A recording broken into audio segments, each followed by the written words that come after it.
Thank you जनाब speaker. मैं इसी बात को के हवाले से दो अल्फाज बोलना चाह रहा था, क्योंकि ये जो वाक़या है ये उमरकोट डिस्ट्रिक्ट का है। मैं वहाँ से ताल्लुक़ रखता हूँ, उमरकोट से।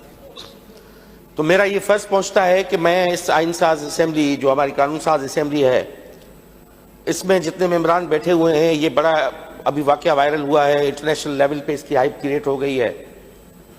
तो इस हवाले से मैं एक दो बातें आपके सामने गोशे गुजार करूं।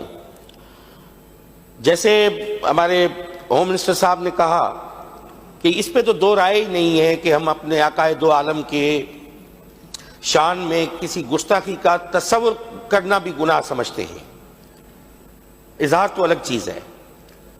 कोई भी मुसलमान जो कलमा गो है वो तो ये तस्वुर ही नहीं कर सकता, बल्कि ये वो मैं समझता हूं कि बाबरकत शख्सियत है जिसकी गवाही और जिसकी शान में जो दूसरे मज़ाहिब के लोग हैं उन्होंने दी है। दुनिया का पहला किताब ऋग्वेद कहता है कि काल की अवतार आना है और काल की अवतार के औसाफ जो है वो ये होंगे, जिस पे हिंदू मजहब का बुनियाद है। इस हमारे रसूल पाक के आने की गवाही का ज़हूर बहुत पहले हो गया था, दूसरे मज़ाहिब ने भी किया है। मैं खुद कंपैरेटिव स्टडीज ऑफ रिलीजन्स का छोटा सा शागिर्द हूँ। तकाबली मज़ाहिब का जो तकाबली इल्म है उसको पढ़ता रहा हूँ, तो मुझे इस बात का एहसास है कि उनके हवाले से ये करना हुआ। ये था जनाब स्पीकर कि एक डॉक्टर है जिसका नाम है शाहनवाज कुंभर, उमरकोट के गांव जाहिर जहां से डॉक्टर खटूमल का ताल्लुक है, उसी गांव का रहने वाला वो डॉक्टर है। वो वहां का डॉक्टर था, वो सोमो सलात का भी पाबंद था और वो उसका पूरा घराना मजहबी था। उसने अपनी पैसों से कुछ पैसे बचा के अपने वालिद को हज पे भी भेजा। और 2020 से रिपोर्ट्स ये आई कि 2020 से वो नफ्सियाती बीमारी का इलाज करवा रहे थे डाउ से। उसकी ट्रीटमेंट्स जो थी वो रिपोर्ट्स वो बाद में अब जाहिर हुई। हुआ ये कि उसके आईडी जो थी वो आईडी पे भी उसका नाम नहीं था, उसके आईडी पे था शाहनवाज शाह, ये जात का कुंभर था। उस आईडी पे, फेसबुक की आईडी पे कुछ गुस्ताखाना पोस्ट जो है वो आना शुरू हो गई। अब वो गुस्ताखाना पोस्ट जो आई तो लोगों ने पढ़ के आइडेंटिफाई किया कि ये फला बंदा है, ये डॉक्टर है, फला है, इसके नाम चेंज हुआ है आईडी का, ये कुंभर है। बस लोग माप इकट्ठा होना शुरू हो गया। वहां पे लोग वहां पे वो उनका जज्बात है, उनके हम जज्बात की कदर करते हैं क्योंकि उनकी अकीदत है, उनकी मोहब्बत है, उसको हम डिनाई नहीं करते। वो इकट्ठा होना शुरू हो गए। अब शुरू हो गए तो पुलिस के लिए डेफिनेटली लॉ एंड ऑर्डर की सिचुएशन क्रिएट हुई और इनको ढूंढा गया। मेरी एसएसपी से बात हुई, मैंने कहा आप इनको फिल 4 इसको अरेस्ट करें। आप मेरा इलाका था, डिस्ट्रिक्ट था, तो उसने एसपी ने मुझसे रब्ता किया। मैंने कहा फिल 4 इसको करें, मगर इसके वालिद को, इसके जो बच्चे हैं 3, इसकी बीवी है, उसको आप प्रोटेक्शन दें, उसको पुलिस कस्टडी में लाएं, कहीं जज्बात में, रब्ते जज्बात में कहा कि मॉब जस्टिस न हो जाए, उन बेचारों का कहीं नुकसान न हो जाए। इसको हम तब तक ढूंढते हैं और पकड़ते हैं। पुलिस ने आइडेंटिफाई किया, उमरकोट पुलिस ने, कि वो कराची में वो कहीं पे मौजूद है। उसकी सीडीआर लेने से पता चला कि वो कराची में मौजूद है।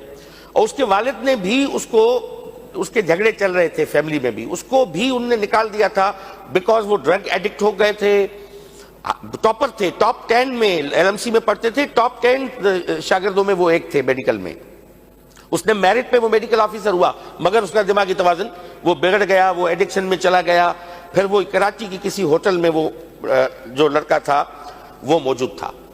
पुलिस ने आइडेंटिफाई किया करने, ये पुलिस जो यहाँ पे पहुंचने से पहले ही उसने अपनी आईडी से, उसने एक दूसरी आईडी से वो अपीयर हुआ। उसने कहा कि ये जिस आईडी से गुस्ताखाना ये जुमले आ रहे हैं ये मैं नहीं हूं, मेरी आईडी है और है जो मेरी आईडी को ऑपरेट कर रहा है।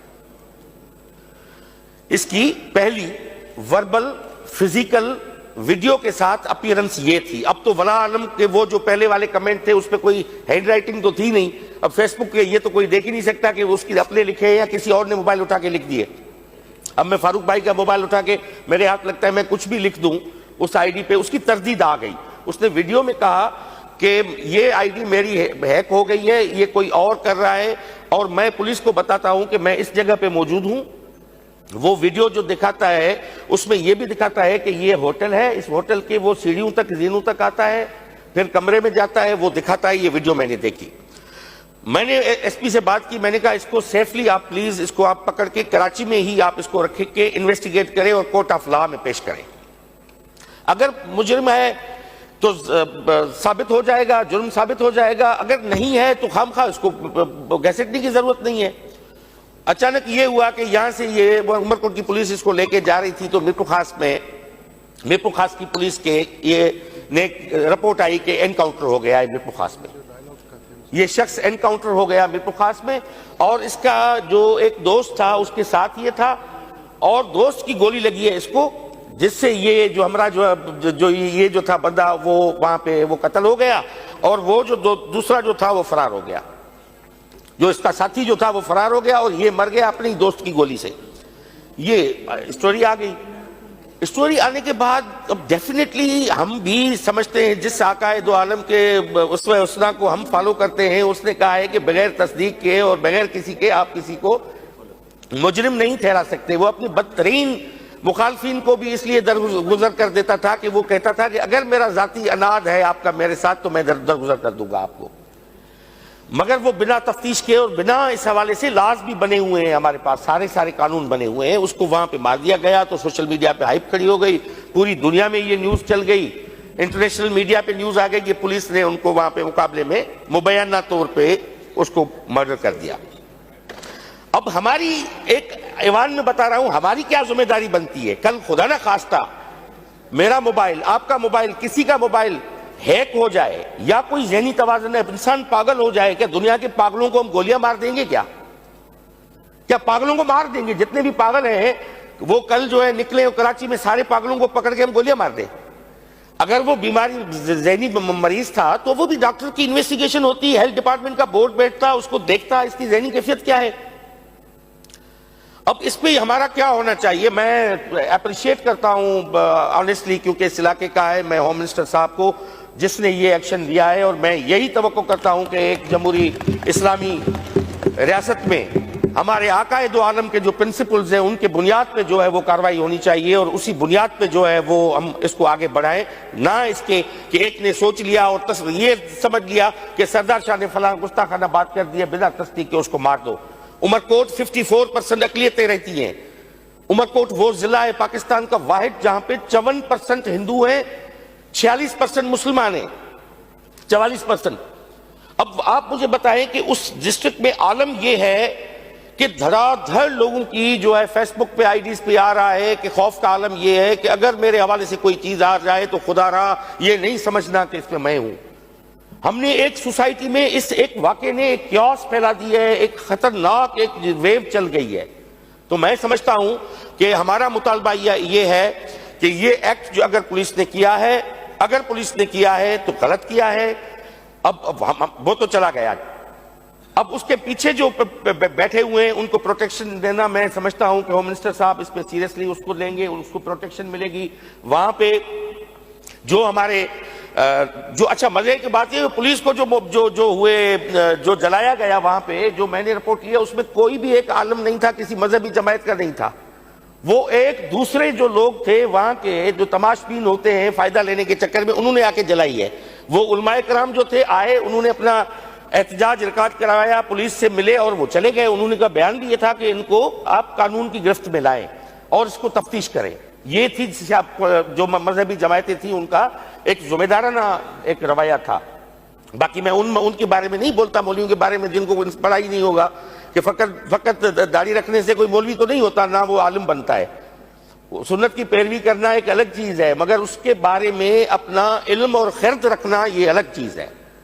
तो मैं मेरे इलाके का है, मुझे बड़ा जनाब स्पीकर ये मैं कल पूरा दिन और रात पूरी ईमानदार की बात में सो नहीं पाया। मैंने कहा वला आलम मेरे आईडी है, मैं सोशल मीडिया यूज करता हूं, कल किसी के हाथ लग जाए और मुझे गोलियां मार दे, और जो रियासत जो प्रोटेक्शन देती है अगर पुलिस ने ये किया है तो अब भाग के लोग कहां जाएंगे? वहां जाएंगे कि मैं कोर्ट ऑफ लॉ में पेश हो जाऊं, मेरी हयाती बच जाए, मुझे बोलने का मौका मिले। अगर वहीं पे ही उसका हो जाए जनाब इसको मर्डर, तो आप समझें कि इससे बड़ी एक लाकानूनियत और जंगल का कोयटा में भी ऐसा वाकया हुआ है। और मैं होम मिनिस्टर साहब के इस बयान का खैर मुकदम करता हूं और अप्रिशिएट करता हूं कि इन्होंने ये बड़ा जबरदस्त क्लियर स्टैंड लिया है कि वहां का जो एसएसपी है, डीआईजी है, उनको सस्पेंड करके इंक्वायरी कंडक्ट करवाई है। जो भी इसमें मुलविस होते हैं उनको according law, in the light of law, उनके हवाले हो जाएगा, कार्रवाई हो जाए। थैंक यू जी फारूक साहब।